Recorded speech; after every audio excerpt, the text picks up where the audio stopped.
Herkese merhaba, ben İzzet Camcıoğlu. Bu videoda size iChin EV800 FPV gözlüğünü tanıtmaya çalışacağım. Eğer FPV gözlük nedir, ne işe yarar bilmiyorsanız üstteki linkten dronlardaki temel parçaları tanıttığım videoyu izleyebilirsiniz. İncelememize kutu içeriğiyle başlayalım. Karşımıza ilk olarak gözlüğün kendisi çıkıyor. Genel anlamda kaliteli bir yapısı var. Düğmeleri üst kısmında konumlandırılmış. Detaylı incelemesini ileride yapacağım. İkinci sırada antenimiz geliyor. 5.8 GHz uyumlu sıradan basit bir anten. İleride geliştirilmesi gereken bir parçası. Aksesuarlarına bakacak olursak adaptörü bir türlü çıkaramadım. Evet. Mendil göndermişler ekranı temizlemek için. Türkiye uyumlu olmayan bir şarj adaptörü mevcut. Dışarıda harici bir pilden şarj etmemizi sağlayan bir kablosu mevcut. Son olarak da video girişi yapmamızı sağlayan kablosu mevcut. Bunun detayını ileride açıklayacağım. Kutudan bir de bu şekilde bir taşıma çantası çıkıyor. Gerçekten çok kullanışlı. Özellikle dışarıda bir yere götürürken taşınması açısından çok pratik. Gözlüğün incelemesiyle başlayalım. Şimdi ekranını bir açayım. Yaklaşık olarak ne gördüğümüzü görelim. Evet, böyle bir görüntü izliyoruz. Yüzümüze temas eden süngerleri gayet yumuşak ve kaliteli. Yalnız burun kısmı biraz fazla büyük yapılmış.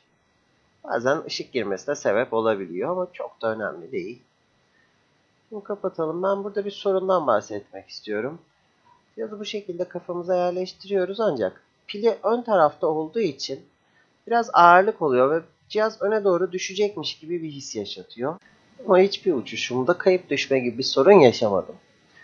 Şimdi gelelim benim için gözlüğün en önemli özelliğine. Kenarlarının hareket ettiğini görüyorsunuz. Ön kısmı yukarıya doğru kaydırarak ekranı ayırabiliyoruz. Arka tarafta gördüğünüz bu cam benzeri yapı büyüteç. O kadar kısa mesafeden o ekrana baktığımızda ekranı görebilmemizi buradaki bu büyüteç sağlıyor. Bırakalım, ekran kısmına bakalım. Ekranın alt kısmında tripod vidasını taktığımız yeri görüyorsunuz. Buraya istersek bir tripoda, istersek de kumandamızın üstüne monte etmemizi sağlıyor. Şimdi kumandamızın üstüne nasıl monte edildiğini göstereyim. Bu sırada da bunun ne işe yaradığından kısaca bahsedeyim. Bu montaj işlemi sayesinde biz uçuş anında drone'umuzun üzerindeki kameranın ne tarafı çektiğini görebiliyoruz. Evet, montaj da bu kadar basit bir işlem. Şimdi de ekranı yakından inceleyelim.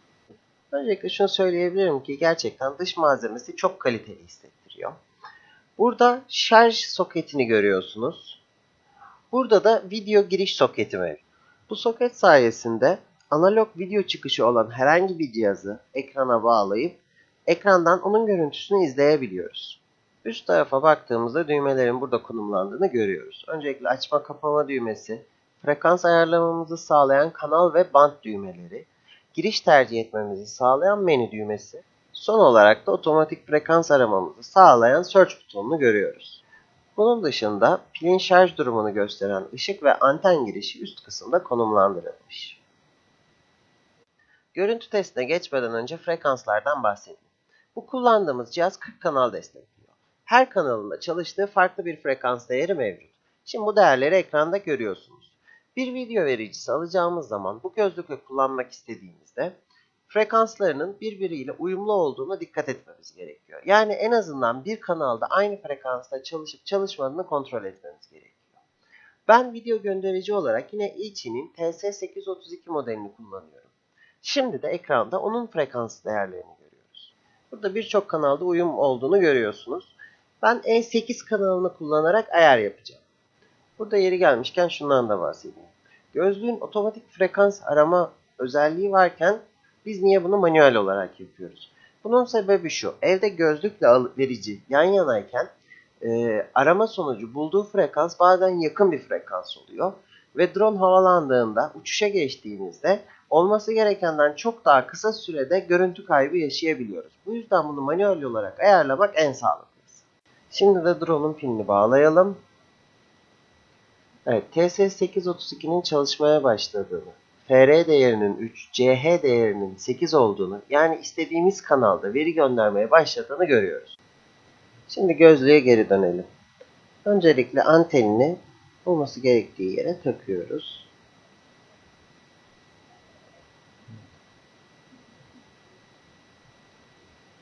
Ardından güç düğmesiyle çalıştırıyoruz.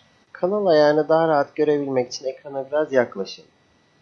Evet, biz E8 olarak ayarlamaya çalışacağız. Bunun için üstteki düğmelerden E8'e getiriyorum.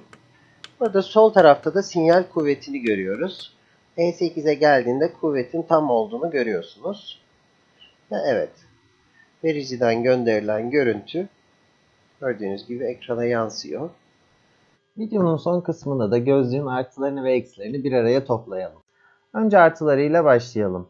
Bence en büyük artısı fiyatı. Yurt içinde 300, yurt dışında yaklaşık 200 liraya bulabiliyorsunuz. Ki böyle bir ürün için bu fiyat gayet uygun.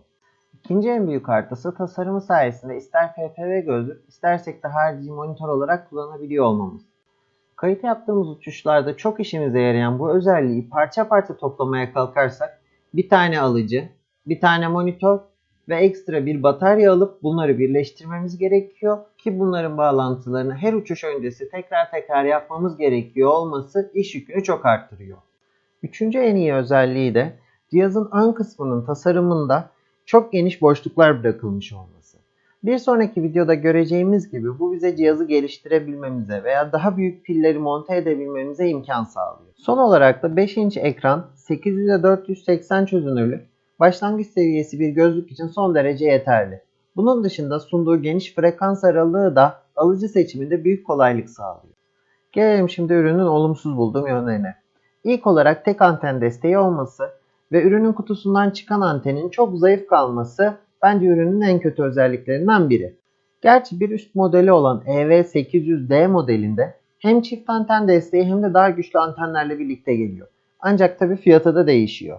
İkinci en kötü özelliği bence pilinin ön kısımda olması. Bu yüzden videoda da bahsettiğim gibi cihaz bazen öne düşecekmiş gibi bir his yaşatıyor. Özellikle daha güçlü bir pil takmak istediğimiz zaman bu hissin daha da şiddetleneceğini düşünüyorum. Son olarak da üründe video giriş soketinin olup video çıkış soketinin olmaması, bunun dışında direkt kayıt özelliğinin yani DVR özelliğinin bulunmaması bence ürünün iki önemli eksiği. Gerçi bunu bir sonraki videoda göstereceğim işlemlerle giderebiliyoruz. Gözlükle ilgili anlatacaklarım bu kadar. Umarım incelemem faydalı olmuştur. Herkese kırımsız uçuşlar dilerim.